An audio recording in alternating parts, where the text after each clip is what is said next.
cash a meal. And do it through the pain, I don't need a pill. And life gon' get me down, but it won't break my will. Cause I've been chasing this so long, I can't give up. I won't give in, been through too much. I done prayed for the money, I done prayed for the fame. I done prayed that I will make a sacrifice and play this game. I done prayed that my life would never be the same. I done prayed that I will make it bring glory to my name. Ladies and gentlemen, before we get started, this podcast is brought to you by Final Form Supplements. Final Form Supplements is a supplement brand with honesty labeling. So the labeling in supplements is Wild Wild West. Sometimes labels aren't honest. They have things in there that's on in there. We don't have to worry about that with Final Form Supplements. We got everything you need from protein powder, creatine, skin care, soap for your skin, handcrafted soap, and we have all kinds of things. Go to finalformsubs.com, that's S-U-P-P-S, finalformsubs.com, use promo code COACHSTRIB, all caps, no space, get 10% off your order, and make sure you like, comment, subscribe on whichever video you're watching here at Ivy Talks Podcast Network, and enjoy the show. Ladies and gentlemen, welcome back to another episode of the NFL coverage. We are going to be recapping week 5 here, and a lot of strange football being played this season. Nobody's really dominating, so it's going to be interesting to see how the season plays out as we keep going. Obviously, like the Kansas City Chiefs are still undefeated. They're 5-0, but again, they're not really dominating their teams. So we'll see how it goes, and if Kansas City can continue to find ways to win. So straight into it, Thursday night, the Atlanta Falcons beat the Buccaneers in overtime, 36-30. Baker Mayfield and Kirk Cousins both played phenomenal. Kirk Cousins throws for 509 yards to set Atlanta's franchise single game record. Jets Vikings win, and this is the international series in London. Minnesota Vikings win 23-17 over the Jets. Patriots lose to the Miami Dolphins 15-10. Bears beat the Panthers 36-10. Jags beat the Colts 37-34. Houston Texans beat the Bills 23-20. The Ravens-Bengals game, phenomenal game. Joe Burrow and Lamar Jackson. Lamar Jackson is just an absolute beast. I do think he has the potential to be a candidate for MVP, but again, we'll have to keep our eye on the Ravens as they continue to progress with the team that they have going, but they win 41-38 into overtime. The Commanders, Jaden Daniels, again, playing great ball, finding ways to win, 34-13 win over the Cleveland Browns. The Broncos beat the Raiders 34-18. The Cardinals beat the 49ers 24-23, close game there. The Seahawks lose to the Giants 29-20. The Packers beat the Rams 24-19. Dallas Cowboys barely squeaked by with their win against the Pittsburgh Steelers. They came down to the wire there for the Dallas Cowboys, 20-17. And then Monday night, again, Kansas City Chiefs gets the dub, 26-13. Bye weeks, Detroit, Chargers, Philly, and the Tennessee Titans. So real quick, we're going to go over some standings in the different divisions. And then we'll go over some statistical leaders. AFC East, Bills are at the top of AFC East. Bills, Jets, Miami, Patriots. I'm going to list them in order of their divisions. AFC North, Ravens, Steelers, Browns, Bengals. AFC South, Texans, Colts, Titans, Jags. AFC West, Chiefs, Broncos, Chargers, and Las Vegas Raiders. In the AFC, Kansas City is 5-0. NFC East, Commanders, Dallas, Eagles, Giants. NFC North, Vikings, Lions, Bears, Packers. NFC South, Falcons, Buccaneers, Saints, Panthers. NFC West, Seahawks, Cardinals, 49ers, LA Rams. Minnesota Vikings are undefeated in the NFC, which the Kansas City, Minnesota Vikings are top number 1, number 2. Number 3, we have Houston and Commanders sitting at 3, and the Commanders at 4, both 4-1.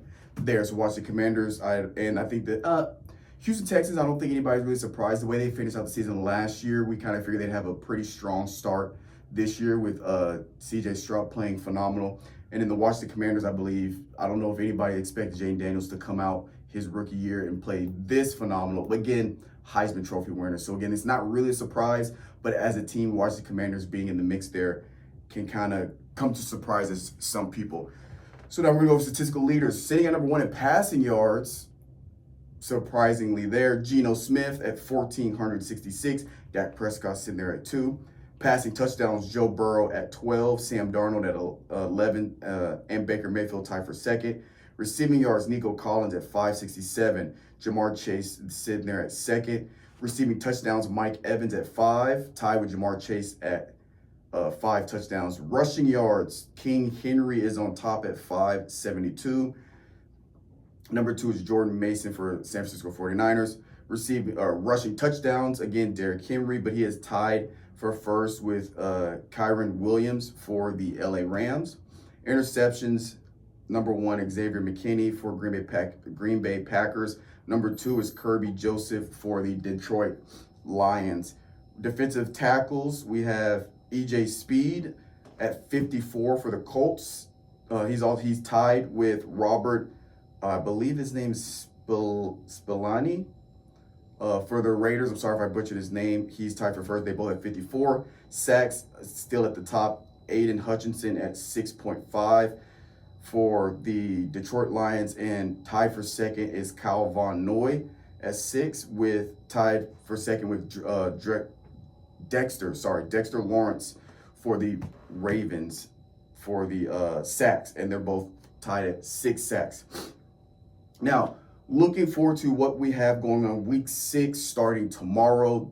I'm recording this on a Tuesday. For those of you that don't record this on a Tuesday, it's going to drop on Wednesday. So if you're watching this day, it drops tomorrow. We have Thursday night football to kick off week 6. We have San Francisco 49ers and the Seattle Seahawks. Then on Sunday, the next game in the London series is going to be Jacksonville Jaguars versus the Chicago Bears. Then we have Buccaneers at New Orleans. We have the Cardinals at Green Bay. Indianapolis at Tennessee. Cleveland Browns at Philly. Texans at Patriots. Commanders at Ravens. Chargers at Broncos. Steelers at Raiders. Falcons at Panthers. Detroit Lions at Cowboys. Bengals at New York. And then Monday night, we have the Bills at the Jets. Bye weeks, we have Kansas City, LA Rams, Miami Dolphins, Minnesota Vikings. Games I'm really going to have my eye on are for sure going to be the Commanders and Ravens. Ravens are a 6.5-point favorite, but the way Jay Daniels has been playing, I actually wouldn't be surprised if the Commanders get that dub. That is a game, if I was a betting man, which I don't really bet on sports, but if I was to bet an underdog, I would probably bet the Commanders over the Ravens, even though I think the Ravens are a better all-around team. But I could see Commanders squeezing that. So I think that's going to be a very interesting game for me there. The other interesting game I want to keep my eyes on is the Dallas Cowboys. Dallas Cowboys have kind of struggled here. They are 3-2, winning record. Lions are 3-1, so they technically have a better record. They have one less loss. But I think it's going to be very important for Dallas to find a way to start winning games in a more dominant fashion. Again, I don't want to make it seem like winning in a dominant fashion is what matters. What matters is you get the win. Whether it's ugly or not, getting the win is the most important.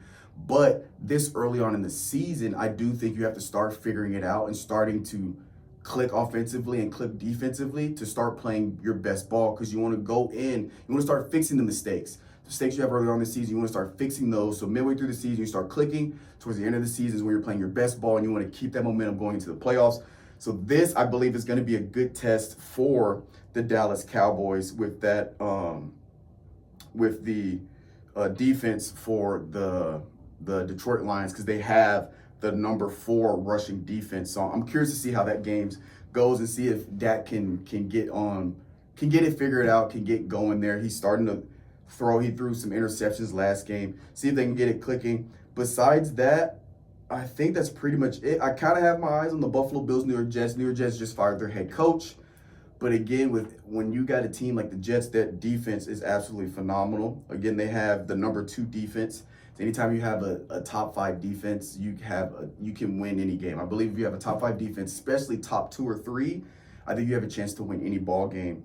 So it'd be interesting to see if the Jets defense can disrupt the Bills and their offense, and hopefully Aaron Rodgers can get back clicking. He did have I believe, high ankle sprain. Last game, they said he was going to be fine to play Monday night. He's got a little extra rest since they don't play Sunday. They play Monday. Get like an extra day of rest in there. But I'm wanting to see defensively. It's not a question for the Jets. For the Jets, it's all about offensively. again, you got to remember, even though Aaron Rodgers has been on the team for a couple of years, this is his first season actually playing with the team. So the season they're having now is what you would have, is kind of how their season should have went last year, where they're getting the chemistry together, figuring it out. And it should be that this season should be the season where they got it all figured out and they're playing better. So I'm interested to see how Rodgers gets clicking with his receiving core as they get going. But besides that, it's pretty much all. And then obviously Tennessee Titans, y'all already know Tennessee Titans. I'm always keep my eye on. Will Levis having a rough go at it, having a rough start. But again, like I said, when you have a top defense, Titans have the number 1 overall defense. They're first in passing defense, and they are 15th, like middle of the pack, rush defense. But their third down conversions is second. So defensively, they get off the field on third down, which is one of the most important factors for your defense. Is can you get off the field on third down? Can you get your offense on the field, get your offense more opportunities to score, control the ball? When your offense is on the field more, that gives the opponents less opportunities to score because their offense is staying on the sideline. So we'll have to see how that goes. Colts have the number 12th offense, total offense. So it'll be interesting to see, can that defense carry the team for the Titans as they get going, while Will Levis is kind of figuring out on how to take care of the ball. Will Levis, he doesn't need to be he doesn't need to be dynamic. He doesn't need to make plays. He just needs to take care of the ball. Check down if it's not there. Don't force the double covers. If the Titans can win a turnover margin with the number 1 defense, I believe Titans can start winning some games. But those are the games I'm looking forward to. That's going to be all for this week's of the NFL coverage. We'll catch you guys next week. Destiny, I'm gonna chase my dreams. My life has